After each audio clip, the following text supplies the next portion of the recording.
Real Sociedad 1, Manchester United 1. I'm joined by Stephen Howson. First leg, Steve, all hanging in the balance. What did you make of the game?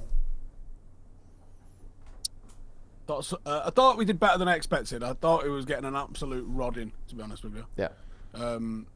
Sociedad weren't anywhere near as good as I expected them to be. Was that because we absolutely bopped them off the park? No, not really. But we did play better and have more chances than I anticipated us having. And, a couple of big, obvious ones that we should have done better with. Everyone's going to talk about Dalot not squaring it to Rasmus Hojlund, and they should.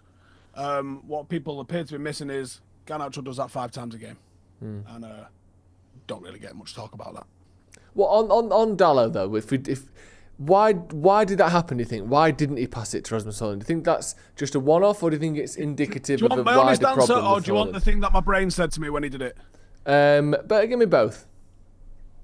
The honest answer is, I don't know. He should have done. And what my brain said to me is, I won't fucking pass to him either.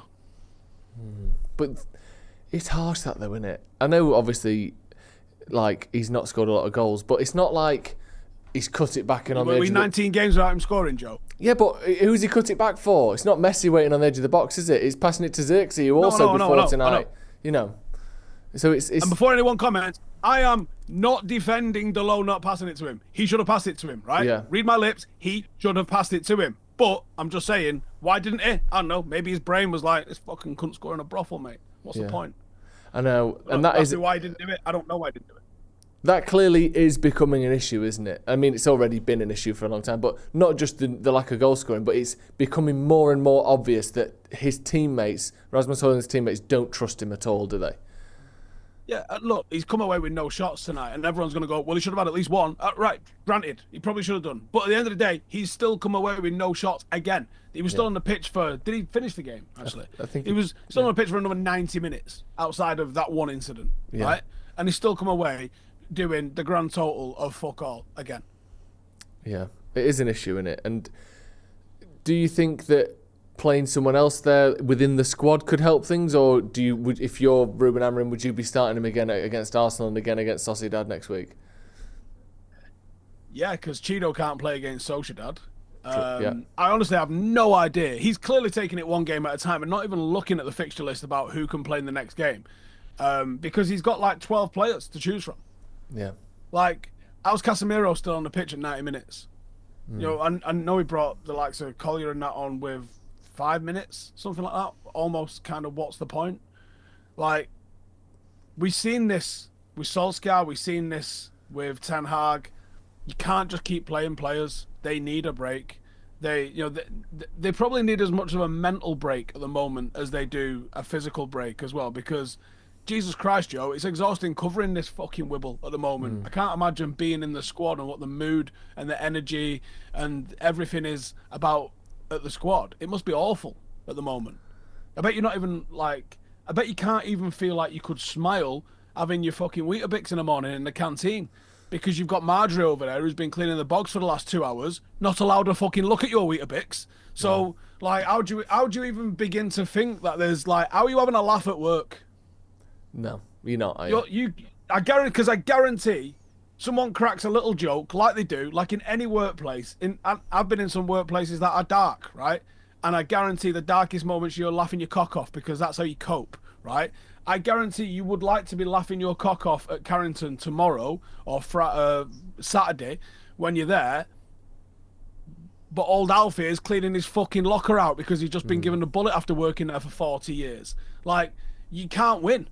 There's no joy to be had in any fucking aspect of being a Manchester United fan at the moment. You've got the Scousers getting absolutely fucking Rocky Balboa'd off PSG and winning. Yeah, it was horrific. Do you know what I mean? Yeah. They absolutely battered him. It's one of the luckiest performances I've ever seen. That it was unbelievable. I mean, obviously Alisson was fantastic as well, but yeah, ridiculous. There's no anywhere you look, there is bad things happening for Man United, isn't there? I mean, it is just awful. If we are to look at one glimmer of hope, you did say early on we were slightly better than you expected, and they were slightly worse than you expected. Do you think we can win this tie? Do you expect us to, or do you think we actually should go through? No, because I feel like we're worse at Old Trafford. I don't know if that's the pressure of the crowd, the expectation of the crowd, the expectation to go and attack a little bit more, even though we kind of did try and do that. I don't know if Zubamendi coming back in. I don't know. You've got Arsenal in between. Like, not going to be an easy ask for us. Probably. I'm sitting here thinking, well, we're not going to win that one, and we're not going to fucking win that one either. Like, when do we get a win? What fixture are you looking at in the calendar where you go, well, at least that's a win? I think we've got Leicester soon, haven't we? That could be a win. Maybe. Maybe not. I mean, it's all different. But the thing is, we don't need to win. Draw the game, win on penalties next week. Technically didn't win, but we'll still be through to the quarterfinals. I don't know if we've ever won on penalties at Old Trafford. I don't think I've ever seen it. We must have at some point, but it isn't common, is it? Historically, United are bad at penalty shootouts. Okay, well, maybe we just sneak a 1-0 win then. Surely we can do that. Do you... A clean sheet? No, that feels unlikely. They'll play the Euro Millions, Joseph. Yeah. I mean... And do you know what? So many people are going to comment, he's negative. Got a manager here on a 40% win rate. Yeah? He is heading down the Ralph Rangnick 30-something% win rate. You're heading for it, right? And Ralph Rangnick had the cushion of, I'm only here temporary and I'll say whatever the fuck I want and annoy whoever I want. Ruben Amorim's not meant to be. He might end up being here as long as Ralph Rangnick was, but he's not meant to be. He's meant to be here a lot longer than that. Yeah. It's a worry. It is a worry. And how does he come back from just not winning any games next season is going to be a big ask. What? End it on an absolute massive positive. Well done, Joshua Zirkzee, for scoring a fucking goal. Fair enough. Should we call it a day there, Steve? Heartfelt that was. See you in a bit.